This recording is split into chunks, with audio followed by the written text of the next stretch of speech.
Hello बच्चों, how are you? एकदम first class. चलिए आज एक नया टॉपिक स्टार्ट करेंगे जिसका नाम है सेक्सुअल रिप्रोडक्शन। कल हमने पढ़ा था एसेक्सुअल रिप्रोडक्शन, उसके टाइप्स पढ़े थे। उसमें हमने पढ़ा था binary fission, multiple fission, budding, regeneration, right. तो आज हम पढ़ने वाले हैं सेक्सुअल रिप्रोडक्शन। आई होप कि एसेक्सुअल रिप्रोडक्शन आपको समझ आ गया होगा, प्लांट टिश्यू कल्चर आपको समझ आया होगा। अगर कोई भी डाउट है तो आप कमेंट करके पूछ सकते हो। तो अब हम स्टार्ट करते हैं एक नया टॉपिक, दैट इज़, इसको हाईलाइट कर देते हैं सबसे पहले, सेक्सुअल रिप्रोडक्शन। ठीक है। तो कल का जो रिप्रोडक्शन था उसमें केवल एक पेरेंट इन्वॉल्व होता था। सेक्सुअल रिप्रोडक्शन में दो पेरेंट्स इन्वॉल्व होते हैं, मदर एंड फादर, और इसके अंदर गैमीट्स का इन्वॉल्वमेंट होता है। ठीक है। तो जो एसेक्सुअल रिप्रोडक्शन था उसमें किसी तरह की गैमीट फॉर्मेशन नहीं होता था। यहाँ पे गैमीट फॉर्मेशन होता है, गैमीट्स का फ्यूज़न होता है जिसको फर्टिलाइजेशन बोलते हैं, और फाइनली एक नई ऑफस्प्रिंग रेडी होती है, तैयार होती है, बनती है। ठीक है। यहाँ पे जो ऑफस्प्रिंग होती है वो आइडेंटिकल नहीं होती है पेरेंट्स के, बट उनके जैसी दिखती है, लेकिन आइडेंटिकल नहीं होती है, हूबहू नहीं होती है, क्योंकि यहाँ पे दो तरह के जेनेटिक मटेरियल कंबाइन होके एक नया इंडिविजुअल, नई जनरेशन, एक न्यू वंस बनाते हैं। ठीक है। चलिए इसको स्टार्ट करते हैं। अब यहाँ पे वन बाय वन इसको कवर करेंगे, आप ध्यान से पढ़ना। When reproduction takes place as a result of the fusion of male and female gametes is called sexual reproduction. मतलब क्या है, जब रिप्रोडक्शन होता है, किसका रिजल्ट होता है? ये मेल और फीमेल गैमेट्स के फ्यूज़न का। ठीक है। तब हम इसको बोलते हैं सेक्सुअल रिप्रोडक्शन। मतलब यहाँ पे दो पेरेंट्स इन्वॉल्व हो रहे हैं और दो गैमेट्स या फिर germ cells, male germ cells और फीमेल जर्म सेल्स, या मेल गैमेट और फीमेल गैमेट इन्वॉल्व हो रहे हैं, जिसके अंदर इन्वॉल्वमेंट जब गैमीट्स का होता है, जब वो फ्यूज़ होते हैं आपस में, उसको फर्टिलाइजेशन बोलते हैं। तो यहाँ पे प्रॉपरली फर्टिलाइजेशन होता है ए सेक्सुअल रिप्रोडक्शन के अंदर। तो आई होप ये आपको समझ आया होगा what is the sexual reproduction. अब हम बात करेंगे सेक्सुअल रिप्रोडक्शन की प्लांट्स के अंदर और एनिमल्स के अंदर। सबसे पहले पढ़ लेते हैं प्लांट्स के अंदर। जैसा कि आप सभी को पता है, प्लांट्स के अगर हम बात करें स्पेशली फ्लावरिंग प्लांट्स की, जिनको एंजियोस्पर्म्स बोलते हैं, जिनके अंदर फ्लावर्स होते हैं, चाहे फिर वो गुड़हल का फ्लावर हो, गुलाब का हो, चमेली का हो, ठीक है, शुतुरमुर्ग, कोई भी दूसरा और फ्लावर हो। तो ये जो फ्लावर्स होते हैं, फ्लावर्स के अंदर ही क्या होते हैं, रिप्रोडक्टिव ऑर्गन्स होते हैं। इधर मेल रिप्रोडक्टिव ऑर्गन होगा या फीमेल होगी या बोथ होगी। तो जो फ्लावर्स होते हैं, अगर हम बात करें, फ्लावर्स टू टाइप्स के होते हैं। यहाँ पे आपको दिख रहा है flowers are of two types, जो होते हैं बाइसेक्सुअल और सेक्सुअल। लेकिन हम पहले बात करते हैं इस वाले पॉइंट की, reproduction in sexual reproduction in plants. तो इसके दो पॉइंट्स हैं जो आपको हमेशा याद रखने हैं। वो दो पॉइंट्स कौन से हैं? Flowers are the reproductive organs of a plants. तो ये जो फ्लावर्स होते हैं, these are the reproductive organs हैं प्लांट्स के। और दूसरा जो पॉइंट है वो है, टिपिकल फ्लावर जो होता है कंसिस्ट होता है वो 4 होल्स के अंदर, specially sepals, petals, stamen and pistil.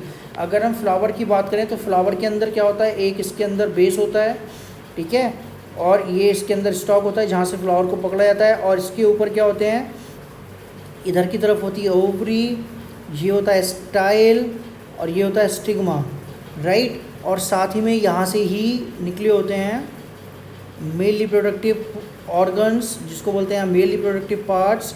ठीक है। इनको हम क्या बोलते हैं? स्टामेन बोलते हैं। तो जो ब्लैक में दिख रहा है वो है पिस्टिल, या उसको हम दूसरा नाम बोलते हैं उसका कार्पल, और इसको बोलते हैं स्टामेन। और स्टामेन के साथ में ही यहाँ पे कुछ ग्रीन लीव्स होती हैं। फ्लावर के अंदर आपने देखी होंगी ग्रीन लीव्स होती हैं जब फ्लावर छोटा होता है बड कंडीशन में, तो इसको प्रोटेक्ट करती हैं। और कुछ यहाँ पे क्या होता है, कलरफुल इनका पोर्शन होता है। ठीक है। कुछ होता है यहाँ पे कलरफुल, इस तरह के पोर्शन होता है ये, जिसकी वजह से फ्लावर बहुत ब्यूटीफुल और अट्रैक्टिव दिखते हैं। तो ये 4 तरह से इसमें चीज़ होती हैं। तो पहली वाली जो आउटर मोस्ट है, इसको हम बोलते हैं कैलिक्स। कैलिक्स हमेशा कैसी होती है? ग्रीन कलर की होती है कैलिक्स। और इसका दूसरा नाम क्या होता है? सेपल। और ये जो पोर्शन होता है कलरफुल वाला, इसको बोलते हैं हम कोरोला, या फिर इसको बोलते हैं पेटल। और जो अंदर वाला ये पोर्शन है, इसको हम बोलते हैं स्टामेन। ठीक है। और जो अंदर वाला है बिल्कुल, इसको हम बोलते हैं पिस्टिल। अगर बहुत सारे पिस्टिल होते हैं तब उसको मिला के हम बोलते हैं गाइनोशियम। बहुत सारे स्टामेन है तब हम उनको बोलते हैं मिला के एंड्रोशियम। तो androecium is the male reproductive organ और gynoecium is the female reproductive organ. Clear है? तो ये टिपिकल बाइसेक्सुअल फ्लावर की स्ट्रक्चर है जिसके अंदर मेल फीमेल पार्ट्स दोनों हैं। अब अगर हम सेक्सुअल रिप्रोडक्शन की बात कर रहे हैं फ्लावर प्लांट्स के अंदर, तो यहाँ पे क्या होता है, ये जो पोर्शन आपको दिख रहा है इसको हम बोलते हैं एंथर। एंथर, इसकी अगर स्ट्रक्चर की बात करें तो इस तरह की स्ट्रक्चर होती है, ठीक है। इसमें बाइलोब्ड होता है ये एंथर, इस तरह से बाइलोब्ड होता है। तो इसी एंथर के अंदर बहुत सारे क्या बनते हैं, पोलन ग्रेन्स बनते हैं।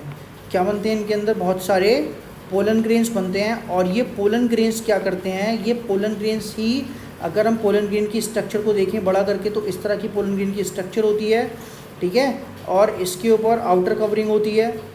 आउटर कवरिंग क्या होती है इसकी, जिसको बोलते हैं एक्साइन, ठीक है। पोलन ग्रेन की दो लेयर होती हैं, आउटर लेयर और इनर लेयर। इनर लेयर को बोलते हैं इंटाइन, आउटर लेयर को बोलते हैं एक्साइन, ठीक है। तो इस पोलन ग्रेन के अंदर ही मेल गैमेट्स होते हैं जिसको हम बोलते हैं स्पर्म सेल्स, ठीक है। इस तरह से दो मेल गैमेट्स होते हैं और एक बड़ी सेल होती है जिसको बोलते हैं हम वेजिटेटिव सेल, जो उनको न्यूट्रिशन प्रोवाइड कराती है।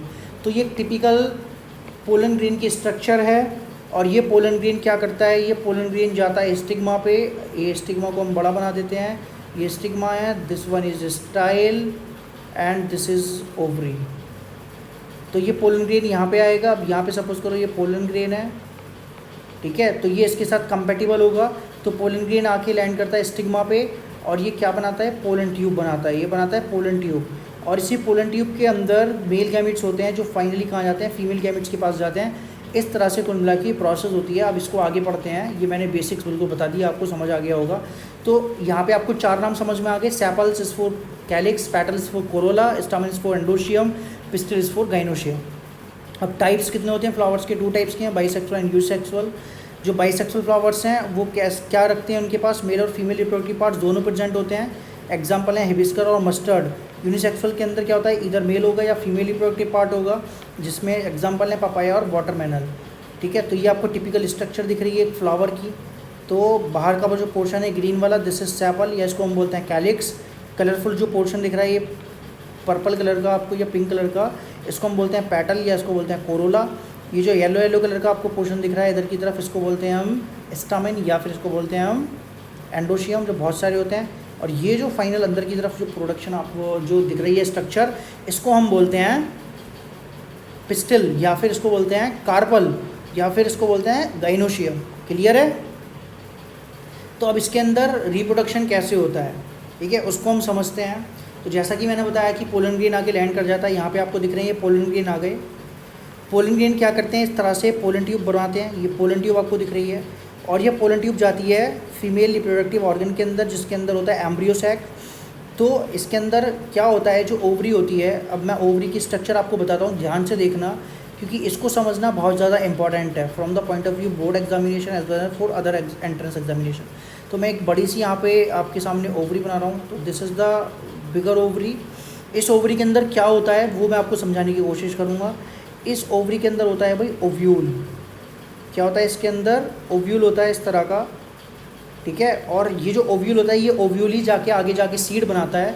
और इस ओव्यूल के अंदर होता है एम्ब्रियो सैक। इस तरह से ये एम्ब्रियो सैक होता है जिसको फीमेल गैमेटोफाइट बोलते हैं।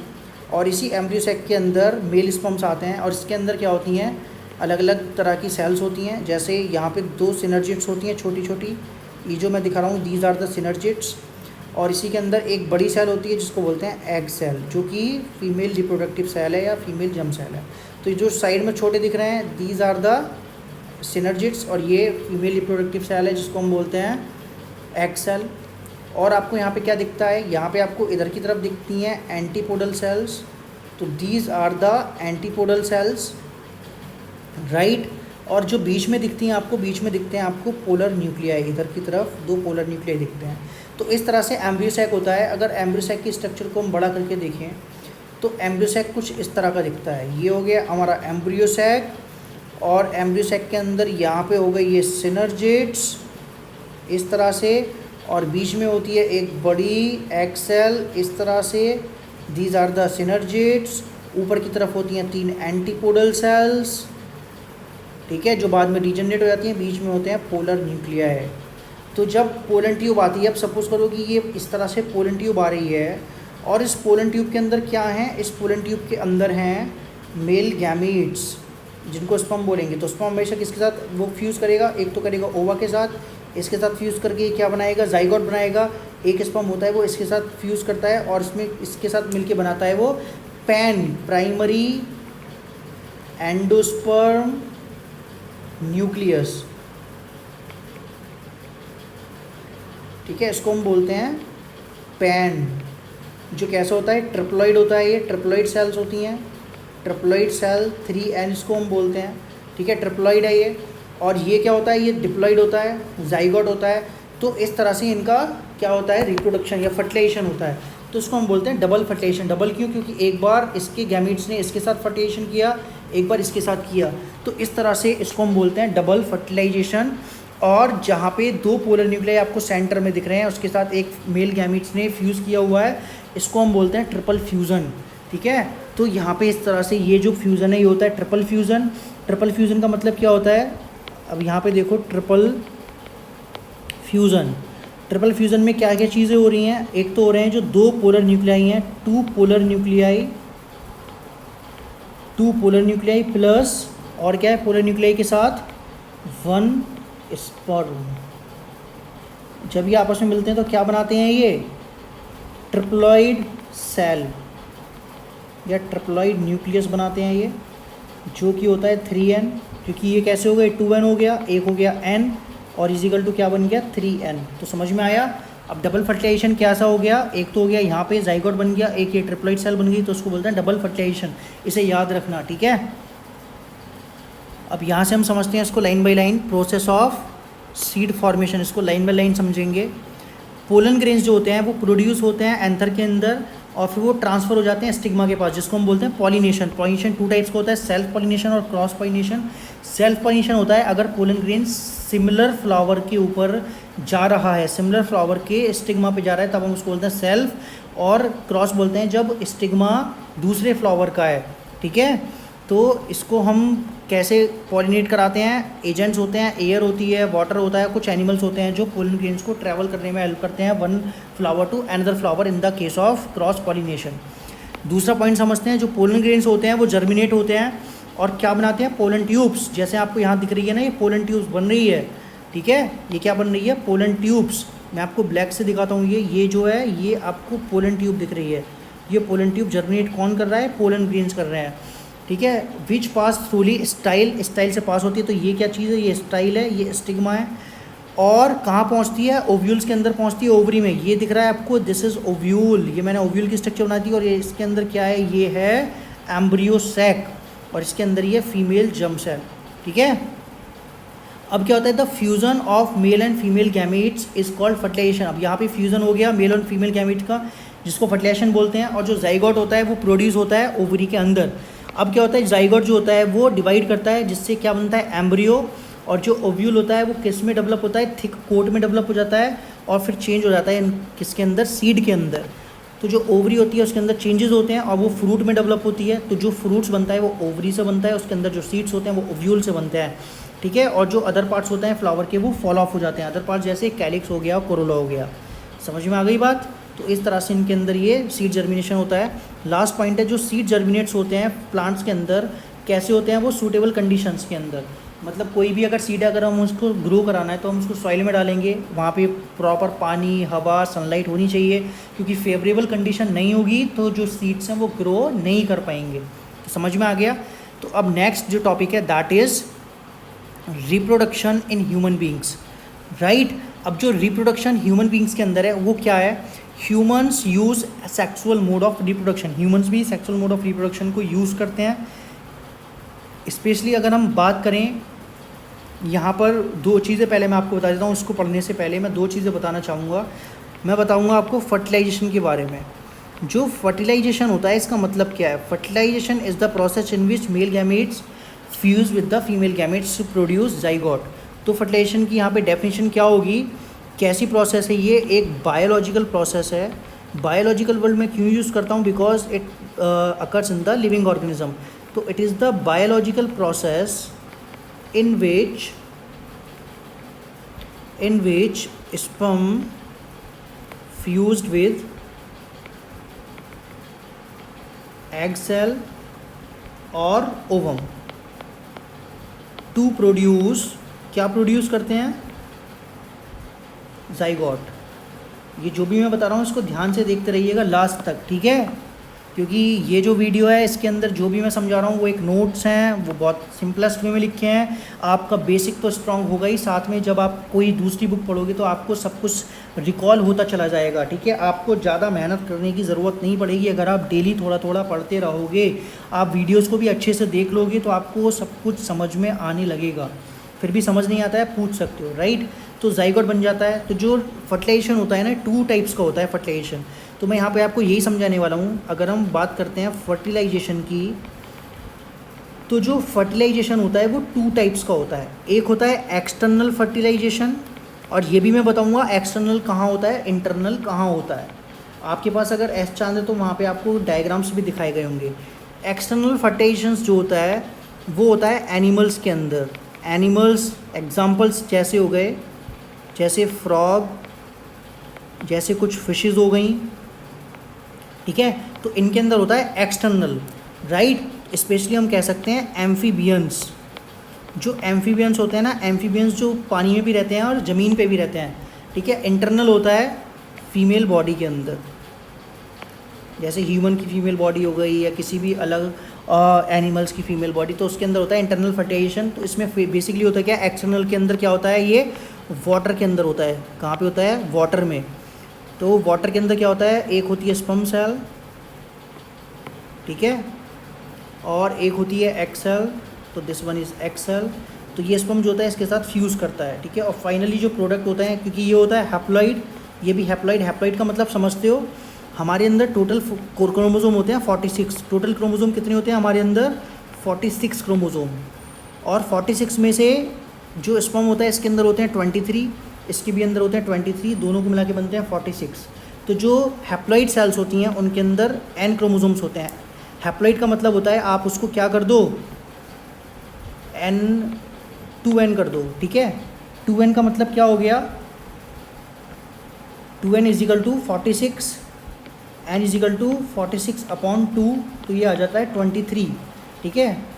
तो 2n मतलब डिप्लॉइड सेल। डिप्लॉइड सेल के अंदर कितने क्रोमोसोम, 46। तो हैप्लॉइड सेल का मतलब n, तो n के अंदर कितने हो गए, 46/2 हो गए, तो कितना आ गया 23। तो ये 23 क्रोमोसोम्स होते हैं हैप्लॉइड में।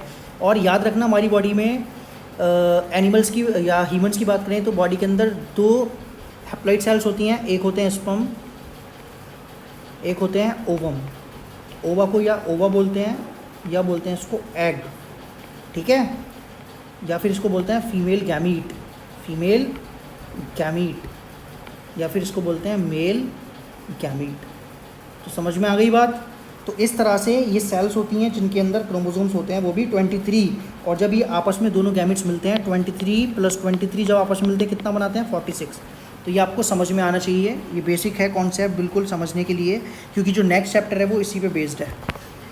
चलिए अब आगे देखते हैं और क्या है। अब आपको फर्टिलाइजेशन समझ में आ गया, इंटरनल और एक्सटर्नल। तो ह्यूमन के अंदर जो मोड है वो कौन सा है, सेक्सुअल मोड है। अब सेक्सुअल मैच्योरेशन की बात कर लेते हैं कि किस तरह से मैच्योरेशन होती है। तो एक लाइफ का एक पीरियड होता है जिसके अंदर जो जर्म सेल्स होती हैं उनका प्रोडक्शन होना स्टार्ट हो जाता है। स्पेशली जर्म सेल्स क्या होती हैं, ओवा या एग होती हैं फीमेल के अंदर, और स्पर्म होते हैं मेल के अंदर, जो स्टार्ट होने लगते हैं बॉडी में। इस पीरियड को हम बोलते हैं सेक्सुअल मैच्योरेशन, या फिर इसको बोलते हैं प्यूबर्टी, ठीक है। ये भी आपने क्लास 8 के अंदर पढ़ा होगा, रीचिंग द एज ऑफ एडोलिजेंस, वो चैप्टर पढ़ा था ना, तो वो यहाँ पे काम आने वाला है। अभी हम बात करते हैं कि जो प्यूबर्टी होती है जिसके अंदर जो मेल होते हैं, जो बॉय होते हैं, उनके अंदर जो एजेस होती है वो होती है 13 to 14, ठीक है, ईयर्स, जिसके अंदर उनके अंदर बॉडी के अंदर चेंज आना स्टार्ट होते हैं। और जो फीमेल होती है उनके अंदर 10 to 12 की एज में चेंजेस होना स्टार्ट हो जाते हैं, ठीक है। अभी ये दोनों पॉइंट्स पढ़ते हैं, ये दोनों पॉइंट्स ध्यान से पढ़ना। Common in male and female, दोनों में कॉमन क्या होता है वो देख लेते हैं। एक तो हेयर की जो ग्रोथ होती है वो थिक होती है, कहाँ पे, आर्मपिट्स के अंदर और जेनाइटल एरिया के अंदर। जेनाइटल एरिया मतलब जैसे प्यूबिक हेयर्स हो गए, ठीक है, जो कि हमारे जेनिटल रीजन्स के अंदर होते हैं, नियर द थाइज, ठीक है। और जो हम बोलते हैं दूसरा वाला ये है, स्किन जो होती है वो ऑयली हो जाती है और बहुत सारे पिंपल्स हो जाते हैं। देखा होगा आपने, जो टीनेजर्स होते हैं उनको पिंपल्स ज़्यादा निकलते हैं जब वो 13, 14, 15, 16 की एज में जाते हैं, क्योंकि स्किन ऑयली हो जाती है, राइट। ऑयल रिलीज़ होना स्टार्ट हो जाता है, सेबेशियस ग्लैंड्स होती हैं स्किन के अंदर। अब गर्ल्स के अंदर क्या होते हैं, जो फीचर्स डेवलप होते हैं उनके अंदर एक तो जो ब्रेस्ट होते हैं उनका जो साइज़ होता है वो इंक्रीज़ हो जाता है। दूसरा उनके अंदर एक साइकिल स्टार्ट हो जाता है जिसको बोलते हैं मेंस्ट्रुअल साइकिल, ठीक है, या इसको मंथली साइकिल भी बोलते हैं। तो ये इनके अंदर स्टार्ट हो जाता है। और जो बॉयज़ होते हैं उनके अंदर क्या स्टार्ट होता है, और जो इनकी जो स्किन होती है सॉफ्ट होती है गर्ल्स की, ठीक है। गर्ल्स की जो वॉइस होती है, पिच होती है, वो बहुत हाई होती है, सॉफ्ट होती है, सुरीली होती है। जो बॉयज़ होते हैं इनकी जो हेयर्स होते हैं वो थिक हेयर्स ग्रो कर जाते हैं फेस पे, जिसको हम दाढ़ी मूछ बोल देते हैं। तो दाढ़ी मूछ आने लग जाती हैं। वॉइस जो होती है वो थोड़ी सी क्रैक हो जाती है, भारी हो जाती है, मतलब आवाज़ में भारीपन होता है, राइट। और जो ये जो जितने भी चेंजेस होते हैं ये शो करते हैं कि अब जो है मैच्योरिटी आ रही है, अब जो प्यूबर्टी आ गई है। और क्या होता है साथ साथ इनके साथ साथ फीमेल्स के अंदर एग बनना स्टार्ट हो जाते हैं, ठीक है, ओवा बनना स्टार्ट हो जाते हैं, और मेल के अंदर स्पर्म बनना स्टार्ट हो जाते हैं। तो ये जो होता है ये हार्मोन्स की वजह से होता है। फीमेल्स के अंदर जो हार्मोन होता है उस हार्मोन का नाम है प्रोजेस्टेरॉन, और मेल के अंदर जो होता है उसका नाम है टेस्टोस्टेरोन, ठीक है। तो ये हार्मोन्स की वजह से चेंजेस आते हैं। अब हम बात करेंगे मेल रिप्रोडक्टिव सिस्टम की कि क्या क्या होता है मेल रिप्रोडक्टिव सिस्टम के अंदर। तो यहाँ पे हम पढ़ने वाले हैं इम्पॉर्टेंट ऑर्गन्स के बारे में। सबसे पहले बात करेंगे टेस्टिस की। जो ये क्या होते हैं, पेयर्स में होते हैं, ये स्क्रोटम के अंदर होते हैं, ये जो प्रेजेंट होते हैं outside the abdominal cavity. Scrotum क्या करता है, ये बॉडी टेम्परेचर से वहाँ के टेम्परेचर को, टेस्टिस के टेम्परेचर को कम करके रखता है, क्योंकि बॉडी से -1 डिग्री सेंटीग्रेड, ठीक है, जितना हमारा बॉडी का इससे -1 to 2 डिग्री सेंटीग्रेड कम होता है, जिसकी वजह से जो स्पर्म का प्रोडक्शन होता है वो सूटेबल होता है इसके लिए, ठीक है। क्योंकि स्पर्म के लिए जो एनवायरनमेंट चाहिए, जो टेम्परेचर चाहिए, वो बॉडी टेम्परेचर का -1 और 2 डिग्री सेंटीग्रेड कम चाहिए, ठीक है। अब 2 पॉइंट्स यहाँ पे हैं। मेल जर्म सेल्स बनती हैं, ठीक है। कौन कौन सी जर्म सेल्स होती हैं, स्पेशली स्पर्म सेल्स होती हैं, जो कहाँ बनती हैं, टेस्टिस के अंदर। दूसरा पॉइंट है जो टेस्टिस होते हैं वो एक मेल सेक्स हार्मोन को रिलीज़ करते हैं जिसका नाम होता है टेस्टोस्टेरोन। इसका फंक्शन होता है प्रोडक्शन ऑफ स्पर्म को रेगुलेट करना, और दूसरा होता है प्यूबर्टी के टाइम पे चेंजेस लेके आना, जैसे आवाज़ का भारीपन, दाढ़ी मूछ का लेके आना, ठीक है, शोल्डर का ब्रॉड होना, ये सारी चीज़ें। दूसरी चीज़ है यहाँ पे वेस डेफरेंस, ये आपको पढ़नी है, मैं हाईलाइट करता हूँ क्या क्या पॉइंट्स हैं। ये टेस्टिस हो गया, वेस डेफरेंस, यूरेथ्रा, एसोसिएट ग्लैंड्स। तो वेस डेफरेंस क्या है, इसके अंदर से जो स्पर्म्स होते हैं वो पास होते हैं, कहाँ पे पास होते हैं, टेस्टिस से यूरेथ्रा में, और वहाँ से जाते हैं सेमिनल वेसिकल में, वहाँ पे स्टोर होते हैं, ठीक है। डायग्राम से हम समझेंगे इसको। यूरेथ्रा क्या होती है, ये कॉमन पाथवे होता है, पैसेज होता है जहाँ से स्पर्म और यूरिन बाहर निकल के आते हैं, ठीक है, जिसको हम बोलते हैं यूरेथ्रा।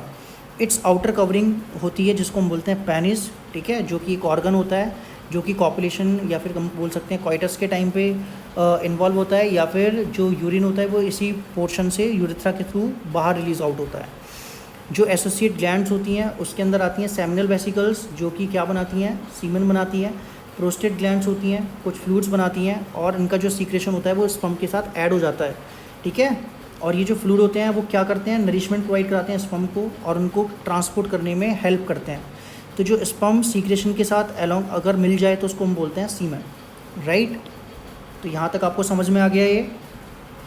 अब ये वाला जो पॉइंट है, ये जो डायग्राम है, ये आपको दिख रहा है। अब यहाँ पे आपको क्लियरली दिख रहा होगा, एक तो स्ट्रक्चर है ये वाली, this one, this is testis, ठीक है। ये जो आउटर स्ट्रक्चर है आपको दिख रही है, this is scrotum, skin type ये पाउच होता है जहाँ पे टेस्टिस रहते हैं, क्योंकि ये इसके टेम्परेचर को कम करके रखता है।